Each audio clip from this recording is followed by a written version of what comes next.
¿Cómo afecta el tiempo a la política? Que ese es el elemento. Nunca se le hizo mucho caso ahí, hasta que algunos autores, Wendell Ledin, por ejemplo, o Hoppe, empiezan a hablar de la idea de preferencia temporal aplicada a la política. Y empiezan, por ejemplo, a comparar formas políticas. ¿Qué diferencia a la monarquía, por ejemplo, de una república? Que la monarquía es una forma de gobierno en la cual la propiedad del aparato del Estado, esto es las cárceles, los ejércitos, las carreteras, los hospitales, lo que tenga así, lo que tenga el aparato del Estado, es propiedad privada de una familia. Mientras que en las repúblicas esa forma de gobierno, o sea, todo el aparato del Estado es propiedad pública, o sea, no tiene un propietario. En un caso, el dueño del Estado es propietario del Estado y el otro está alquilado en el Estado, solo disfruta de la renta del Estado, o sea, vive allí de cosa parcial. Como todo el mundo sabe, no es lo mismo vivir en una casa propia que una alquilada. Tiene una casa propia, pues la cuida, la renueva, mira que no se desgaste. Al que vive en una casa alquilada un año le da igual gastarla que desgastarla, que es cuestión del amo, no pasa nada. Lo que se intenta es sacarle el máximo provecho posible o el fruto posible a esa casa, o a esa alquiler. Entonces, empieza a ver que las repúblicas, las democracias, no solo difieren en el nombre, difieren en la forma en que se comportan, históricamente. O sea, una piensa a largo plazo, ¿por qué? Porque el rey, si invierte y hace una buena obra, el rey, como todos los gobiernos, operan de forma parasitaria a la sociedad. ¿En qué sentido? Que sus rentas las obtienen de extraer recursos de la sociedad. Es decir, pero cuanto más rica es una sociedad, más rico es su gobierno. Pues pura lógica.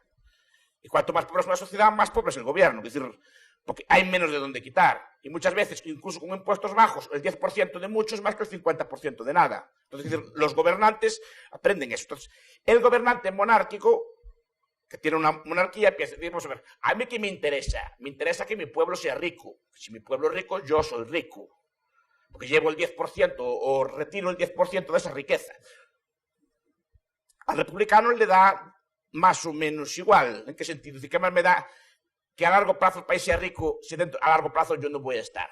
Porque voy a durar poco en el tiempo. Entonces, se aplica ese mecanismo a la política. Entonces, claro, el rey piensa a largo plazo, el rey busca, por ejemplo, políticas de capitalización de la sociedad, por ejemplo, busca hacer obras públicas rentables, busca hacer puentes rentables para que su pueblo prospere, y de tal forma que si prospera, también prospera él, porque él lleva una parte de ese negocio. Aunque sea parasitario, lleva una parte de ese negocio y no le interesa un pueblo pobre, le interesa un pueblo rico. Cualquier monarca no quiere un pueblo de pobres, quiere un pueblo de ricos. Al republicano le da igual. El republicano intenta, una vez en el poder, extraer la máxima renta posible porque sabe que no va a durar mucho tiempo. Es, por ejemplo, lo que dicen los mexicanos, que supongo que lo conocerán, el año de Hidalgo. El último año del sexenio. Entonces, ¿qué pasa? Que el último año pues lo saquean todo, lo roban todo, lo hacen, o hacían, no sé si ahora, pero antes robaban todo, repartían todo, saqueaban todo, como hicieron en Nicaragua con la piñata, o todo cosas así. Cuando saben que se marchan, no dura.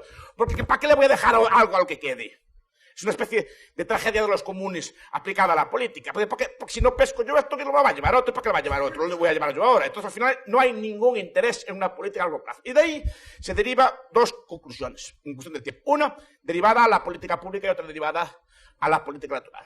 El tiempo también es afectado por la política pública. Es decir, las políticas públicas a corto plazo tienden a debilitar la preferencia temporal de las personas. Y los estados modernos, con sus preferencias a corto plazo y ganar elecciones y afectar al funcionamiento de la economía, alteran también la cuestión del tiempo. Por ejemplo, la inflación. La inflación no solo afecta a la moneda, la inflación afecta al tiempo. La inflación afecta a la medida que las personas ahorran. Una sociedad inflacionaria nadie ahorra porque los ahorros te los come la inflación. Entonces, al final, tiende a generar conductas a corto plazo. Yo siempre pienso en lo que dice Stefan Zweig en El mundo de ayer, que es un excelente relato, que narra que en los años 20, la hiperinflación alemana, ¿qué pasaba? El cabaret.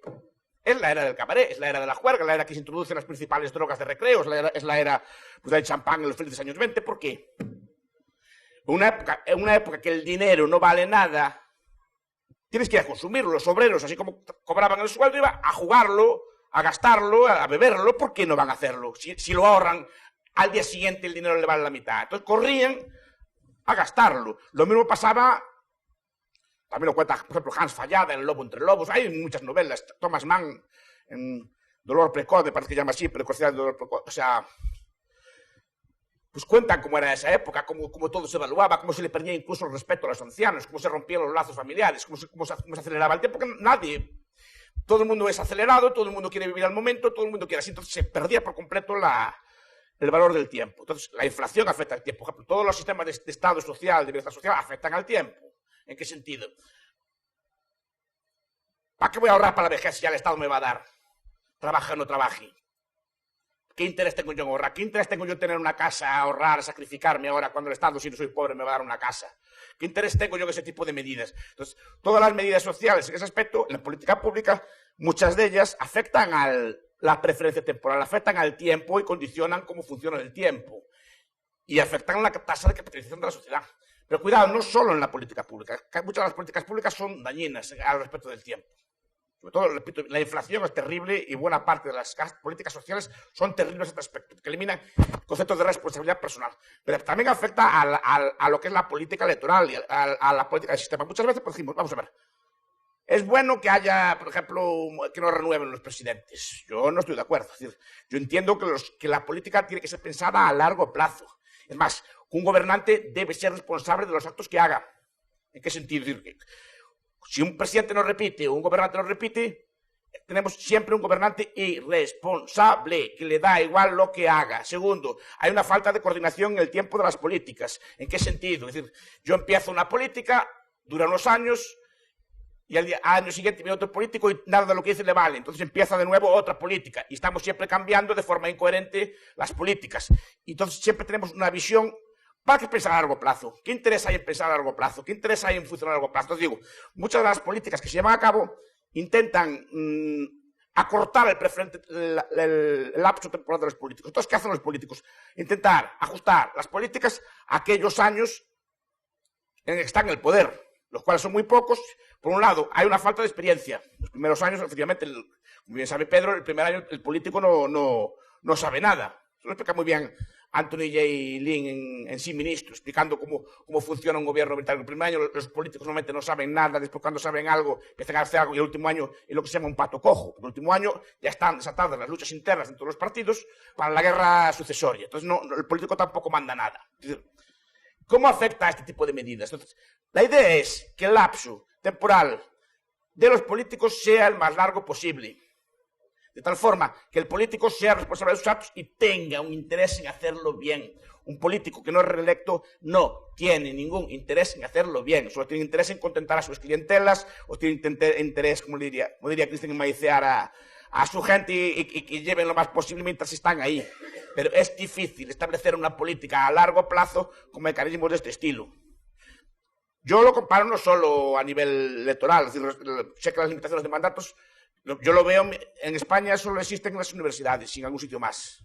En consecuencia, siempre tenemos rectores novatos, rectores que siempre prometen el oro y el moro, rectores que siempre funcionan mal. Y estamos siempre, cada poco número, no, funcionan mal, claro, cada número de años repiten, o establecemos lapsos largos de rector, como hay aquí, o un rector de 4 años, está siempre en guerra, además como no puede reelegir, normalmente en los últimos años nadie le hace caso, nadie funciona, y están siempre intrigando sus vicerrectores a ver quién es el siguiente. Están siempre peleando unos contra los otros. Y así no hay forma de establecer nada a largo plazo, no hay interés ninguno en la mejora de la universidad a largo plazo. Yo digo que Gabriel, por ejemplo, tiene que estar 17 años, tiene que estar 34, por lo menos. O mejor aún que no tuviera límite. Eso es lo mejor que puede pasar, porque si no, ya en cuanto se acerque el final del mandato, empiezan a desatarse las luchas. Yo no creo en el límite del mandato. Yo creo que el gobernante debe ser responsable y funcionar lo que pueda. Digo, ¿esto cómo se puede ver? Por ejemplo, en Europa casi ningún país tiene limitación de mandatos. Yo creo que ninguno tiene limitación de mandatos. Ninguno. Y no veo yo que funcione especialmente mal, ni que guerras civiles, ni haya líos, ni cosas por el estilo, ni que se consoliden dinastías, ni cosas por el estilo. Simplemente un gobernante está mientras lo quiere la gente. Y la gente cuando no lo quiere lo echa, sin problema ninguno. Ahí no da igual el año que lleve. Se ve, por ejemplo, en los países árabes. Ustedes solo tienen que comparar, por ejemplo, las monarquías, que no tienen límite de mandato, con las repúblicas. De todo. Es que donde mejor se ve. Entonces se puede comparar mejor una república con una monarquía en el mundo. Miren las monarquías del mundo árabe, miren las repúblicas del mundo árabe y después me dicen cuál funciona mejor. Cuáles son más estables, cuáles tienen menos guerras y cuáles son potencialmente más prósperas. Por eso digo, la idea que se quiere plantear aquí en esta breve charla, que ya acabo, es la idea del tiempo. Dice que el tiempo no es indiferente. Y muchas medidas que supuestamente a gente como los republicanos y así, le gusta promover para rediseñar la gobernanza del Estado, rediseñar el funcionamiento del Estado, y supuestamente para que no se generen dinastías, para que no se generen dinastías corruptas o políticos que controlan todo el aparato, acaban siendo contraproducentes. Porque, repito, ahora este gobierno hace una cosa, el siguiente, pues no le gusta nada, va a reordenar todo, porque todo lo que hace un primer gobierno son políticas simbólicas. Entonces quieren reformar la administración, quieren reformar todo, hasta que llegue el siguiente reforme, y así, por ejemplo, es difícil pensar en un plan de infraestructuras, es difícil pensar en una política a largo plazo, es difícil pensar en casi nada que mejore por la situación de un país a largo plazo. Yo creo que hay uno de los problemas, en mi opinión desde fuera, obviamente no soy de la política interna, uno de los problemas de las democracias de Centroamérica es política de este estilo, que quieren limitar el mandato y lo que hacen es generar políticas cortoplacistas, sin ningún tipo de interés a medio plazo por la humanidad. Hay muchos ejemplos, tú has jugado muy bien poniendo ejemplos a tu favor, pero hay muchos ejemplos en contra. Quiero decir, el caso de la matanza de los anabaptistas en Francia es un caso de un tipo que juega, cierra el río de la ciudad y empieza a matar a un montón de gente productiva, pues porque él cree que a corto plazo le va a venir eso estupendamente bien. Es decir, está pensando en el corto plazo de ya veremos qué le queda a mis hijos, pero yo esto lo voy a vivir como tengo que vivir y teniendo el aplauso de los que piensan como yo, ¿no? El caso de Münster, que lo conocerás muy bien, es un caso muy similar también. Pero Münster fue con los luteranos, ¿sí? Con los luteranos, sí. Sí, no, pero me refiero que podemos encontrar muchos casos en los que en principio el poder es a largo plazo y la política es vamos a ver, es de destrucción de valor. Vamos a ver, tú sabes cuál es mi visión del Estado. Yo no soy especialmente estatista. Y el rey es una forma de poder político. Es una forma de poder político. Entonces, como tal, poder político normalmente pues, no tiende a ser muy bueno, tiende a ser extractivo. O sea, tiende a extraer recursos y a predar. Eso no tengo la menor duda. Ahora comparemos esas matanzas de las monarquías absolutas con las matanzas de las repúblicas modernas. A ver quién gana. La Alemania nazi, yo sepa, era una república, la Unión Soviética era una república, China era una república, es decir, no... Cuidado, que todos pueden hacer de las suyas, aquí no hay quien se salve. Digo que el interés, desde luego, de una persona que es propietaria de la patria del Estado no es matar a la mejor gente. Ahora, claro, los hugonotes franceses a los que te referías eran gente que era potencialmente hostil al poder del rey. Supongo que lo haría por eso. También, por ejemplo, los reyes de España echaron a los judíos o echaron a los moriscos. Que muchas veces se equivocan. Obviamente, yo no soy estatista, supongo que el mercado ahí lo haría mejor. Una sociedad anarcocapitalista, pues sí, lo haría mejor. Pero claro, digo que su interés, desde luego, no es matar a la gente más productiva, es menos gente a producir y a pagar impuestos. Él no tiene ningún interés en matarlos. Por ejemplo, como estudia, por ejemplo, Wendell Levin, los ejércitos de monarquías absolutas son mucho menos crueles que los ejércitos de repúblicas. Básicamente porque los soldados son del rey, le cuesta dinero mantenerlos, les cuesta dinero formarlos, no tiene ningún interés en matarlos en una guerra. En las repúblicas, normalmente la mano de obra viene gratuita, y son carne de cañón. Si no hacen falta 100.000 más, 100.000 más. Hay que matar 1 millón en el mar, en el Somme, 100.000 más cada día en el Somme, no sé si me explico. Vienen gratis, no son de nadie, no sé si me explico. Y al presidente de la República no le interesa a aquella gente porque no es suya, no es de nadie.